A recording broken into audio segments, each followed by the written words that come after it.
नमस्कार। तो आज कक्षा 8वीं सामाजिक विज्ञान का पेपर था, तो आज चलिए इन प्रश्नों को हम हल कर लेते हैं।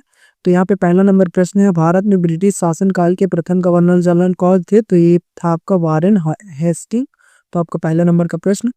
दूसरा नंबर देख लेते हैं, क्या लिखा है? कुछ समय के लिए बिना खेती छोड़ दी गई जमीन को कहा जाता है। तो क्या कहा जाता है? बंजर भूमि कहा जाता है, या परती भूमि कहा जाता है, या दोमट? कुछ समय के लिए बिना खेती छोड़ दी गई जमीन को कहा जाता है परती भूमि। ठीक है ना। तीसरा नंबर देख लेते हैं, संविधान के अनुसार सरकार का अंग नहीं है संघ। तो क्या है? संविधान के अनुसार सरकार का अंग नहीं है। तो यहाँ पे आपका होगा प्रेस हो जाएगा यहाँ पे आंसर। चौथा नंबर, धर्मनिरपेक्षता से आशा है। तो यहाँ पे आपका सी नंबर आंसर हो जाएगा। राजद्वारा किसी एक धर्म का एक पक्ष लिए बिना सभी धर्मों का सम्मान करना। ठीक है। चैनल को सब्सक्राइब न किए हो तो चैनल सब्सक्राइब जरूर कर लीजिएगा।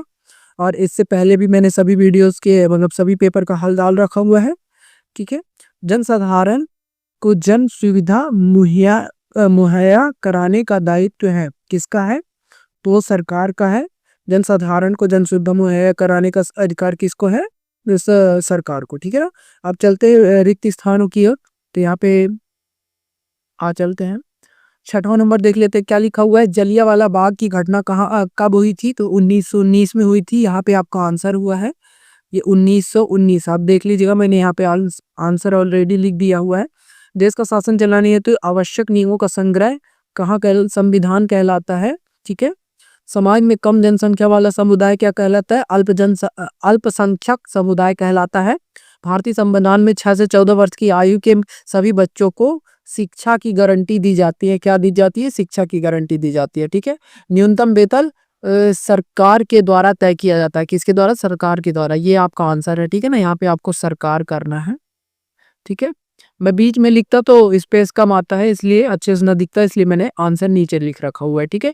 बंगाल पर अंग्रेजों की जीत किस युद्ध से प्रारंभ हुई? तो वह कौन सी युद्ध थी? प्लासी का युद्ध था।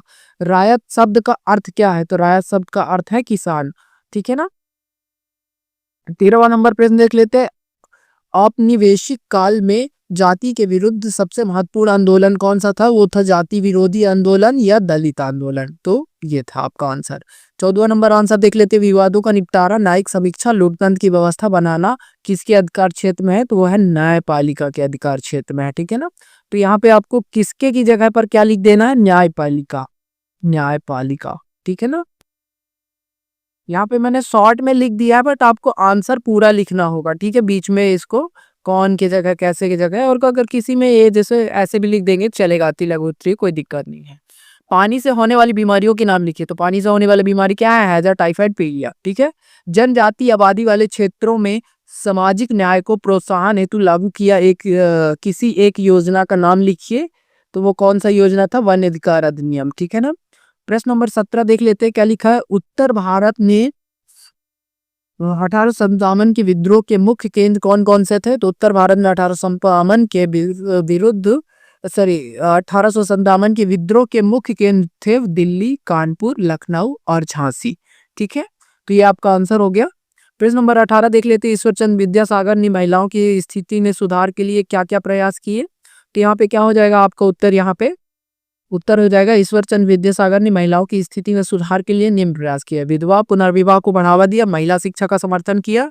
तो इस तरीके से मैं आगे बढ़ाते जाता हूँ। वीडियो ज्यादा लंबा हो जाएगा, इसलिए मैं पूरा नहीं बताऊंगा। आप यहाँ से देख लीजिएगा, आंसर स्क्रीनशॉट करके लिख लीजिएगा। तो ये रहा आपका उत्तर। ठीक है ना। ये आपका 20वां का उत्तर। 20वां का थोड़ा सा उत्तर बड़ा है, और जो भी ये पेपर बना है बहुत ही गलत बनाया। प्रश्न नंबर 20 में आपको ये उत्तर नहीं देना चाहिए। कम से कम ये वाला उत्तर आपको किस में देना चाहिए? 25 या 23, 24, 25, 26 में ही देना चाहिए, क्योंकि इतना स्पेस कॉपी में नहीं रहता है बच्चों की कि वो इतना बड़ा आंसर भी लिखे और ये चित्र भी बनाए, है ना। 21वां नंबर देख लेते हैं प्रश्न। तो यहाँ पे आप देख सकते हैं क्या होगा। प्रधानमंत्री कौशल विकास योजना के उद्देश्य निम्न है। तो निम्न कौन कौन से, ये आप देख सकते हैं, यहाँ पर 3 है उत्तर। ये देख लीजिएगा। 22वां का उत्तर देख लीजिएगा। 21वां का उत्तर देख लीजिएगा, स्क्रीनशॉट ले लीजिएगा। आपका ये उत्तर है, यहाँ तक है ना। तीसरा नंबर ये भी है आपका 22वां का। ठीक है। अब यहाँ पे दीर्घ उत्तरी पे चलते ही यहाँ पे क्या लिखा हुआ है? बंगाल विभाजन क्यों किया जाता है? तो ये आपका उत्तर हो जाएगा 23वां का उत्तर। ठीक है। ये हो जाएगा 24वां का उत्तर।